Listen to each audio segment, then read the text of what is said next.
서부 전선에서 중공군의 1차 공습으로 국군 2군단과 미 1군단이 북진에 고전하고 있을 무렵 동부 전선에 있었던 미 10군단과 국군 1군단은 서부 전선에 비해 순조롭게 진격을 하고 있었습니다. 중공군의 1차 공습 22일 전 1950년 10월 4일 미 10군단장 알몬드 소장은 미 해병 1사단을 원산에 먼저 상륙시켜 상륙기지를 확보하고 뒤이어 미 보병 7사단을 원산에 상륙시키게 한 다음 서부 전선에 미 8군과 연결시키기 위해 미 보병 7사단을 서쪽으로 공격하라는 명령을 내렸습니다. 그러나 원산 앞바다에 북한이 소련으로부터 받은 기뢰가 깔려 있었기 때문에 미 해병 1사단은 기뢰가 제거되는 동안 10월 26일까지 해상에서 대기할 수밖에 없었습니다. 그리고 원산 상륙 2주 전에 국군 1군단이 10월 11일에 원산을 이미 점령하였고 10월 20일에는 국군 1사단이 평양을 점령함으로써 미 보병 7사단의 서진 계획은 백지화가 되었습니다. 예상보다 국군과 유엔군의 북진 속도가 빠르게 진행되자 메가더 장군은 미 보병 7사단의 전진 축선을 단축시키기 위해 원산이 아닌 좀 더 북쪽에 있는 이원에 상륙시키도록 조치를 취하고 미국의 1년 중 최대 명절인 11월 23일 추수감사절을 본국에서 보낸다는 희망을 안고 1950년 10월 24일 유엔군의 진출 제한선을 철폐하고 국군과 유엔군들에게 전속력으로 국경선까지 진격하라는 명령을 내렸습니다. 즉 추수감사절 공세가 시작되었습니다.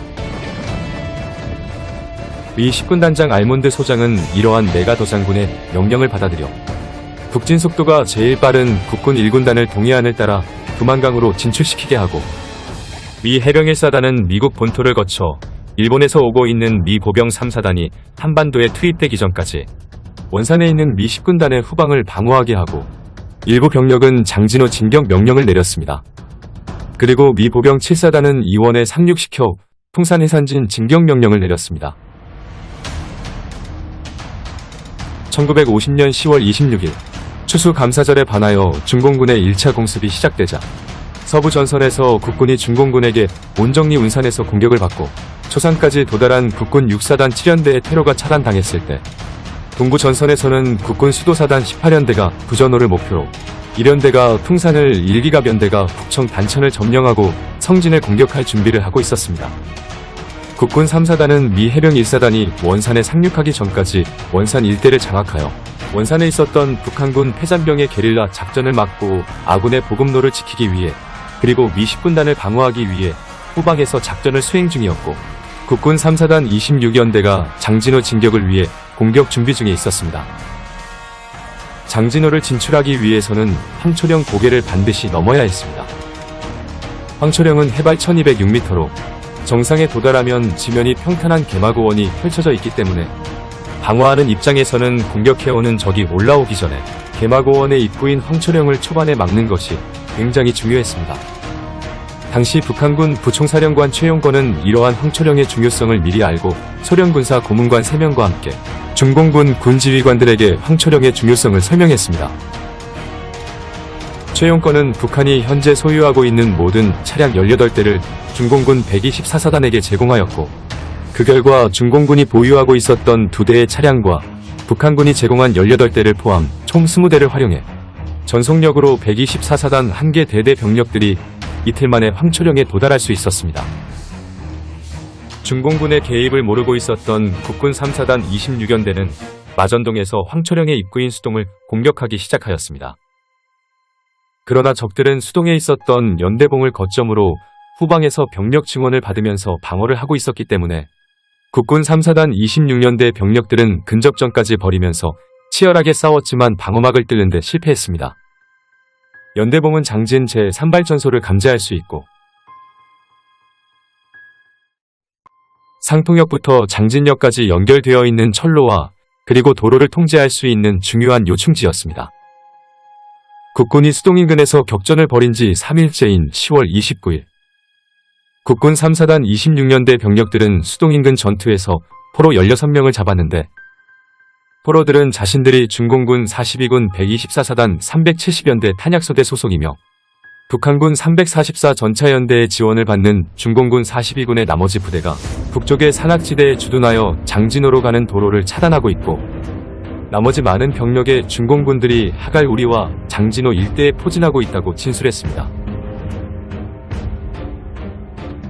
그리고 같은 날 드디어 원산 상륙을 끝마친 미 해병 1사단은 각 연대마다 맡은 임무를 수행하기 위해 작전 지역으로 이동하고 있었고, 미 10군 단장 알몬드 소장은 함흥에 있던 국군 1군 단사령부를 방문해 직접 중공군 포로를 신문하여 중공군 개입 사실을 일본에 있었던 메가더 장군에게 보고하였습니다. 그러나 메가더 사령부는 중공군은 조직적인 개입이 아닌 규모가 작은 의용병일 거라 여기고 이 같은 사실을 간과하였습니다. 그러나 수동에서 국군이 포로를 잡은 지 이틀 후인 1950년 11월 1일 서부전선 미 8군의 미 1기병사단 예하 미 8기병연대가 운산에서 중공군에게 대규모 공격을 받았고, 후미에 있었던 미 8기병연대 3대대가 괴멸적인 피해를 입었습니다. 미군은 역사상 아군의 구출을 포기하면서 운산에서 중공군에게 참패를 당했습니다. 이러한 상황에서 미 10군 단장 알몬드 소장은 서부전선의 워커와 다르다는 걸 메가더 장군에게 보여주기 위해 동부전선에 있었던 병사들에게 진군을 더 독려했었을 것입니다.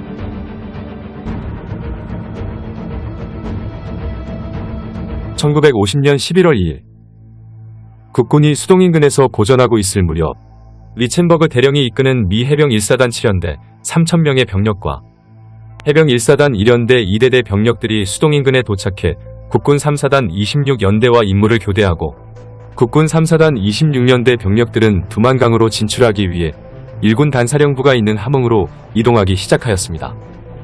그리고 이제 동부 전선에서는 미군과 중공군이 치열하게 교전을 했던 장진호 전투의 서막이 서서히 시작되고 있었습니다. 바로 그 다음날 새벽, 대금과 함께 중공군 124사단 370연대가 미 해병 1사단 7연대 1대대와 2대대 진지에 기습야간 공격을 개시하였습니다. 갑작스러운 중공군의 기습 공격으로 선두에 있었던 2대대는 연대 본부와 통신이 두절된 상황에서 큰 피해를 입었고, 1대대와 2대대 사이를 차단한 중공군은 근접전을 전개하였습니다. 그러나 미 해병 1사단 7연대는 미국 최강의 부대답게 불굴의 정신으로 진지를 사수하여 전투는 아침까지 이어졌습니다. 그리고 마침 미 해군 함재기가 출격해 미 해병 1사단 7연대 병력들을 엄호함으로써 전세는 중공군에게 불리해졌고, 미 해병 1사단 7연대는 담재고지 역할을 할 수 있는 연대봉을 점령하는 데 성공했습니다. 그리고 미 해병 7연대장 리첸버그 대령은 쉬지 않고 다음날 11월 4일 수동을 경유하여 진흥리까지 진출하였고, 진흥리 북쪽 삼거리역에서 바주카포를 동원하여 북한군 T-34 전차 4대를 파괴하였고, 서울을 점령했던 북한군 344 전차 연대는 미 해병 1사단 7연대에 의해 진흥리 일대에서 전멸했습니다. 그 다음날 11월 5일 리첸버그 대령은 승기를 계속 이어가기 위해 곧바로 예비대로 두었던 7연대 3대대를 투입시켜 삼거리 동북쪽에 있었던 무명고지를 공격할 것을 명령하였고, 중공군 124사단 372연대는 다음날까지 강력하게 저항했지만 미 해병 1사단의 강력한 화력과 공중지원 때문에 결국 전멸하다시피 피해를 입고 장진호 방면으로 철수하였습니다. 그런데 황초령을 넘어서자 중공군은 갑자기 자취를 완전히 감추고 사라졌습니다. 이러한 상황에서 미 해병 1사단장 스미스 장군은 전장을 직접 살피기 위해 수동에 방문하였고, 7연대장 리첸버그 대령은 중공군들이 사라진 사실을 스미스 장군에게 보고하였습니다. 스미스 소장은 중공군의 정확한 의도가 무엇인지 파악하는 게 매우 어렵고, 중공군들은 도깨비불 같다고 표현하면서 리첸버그 대령에게 무리한 진격을 자제하였습니다.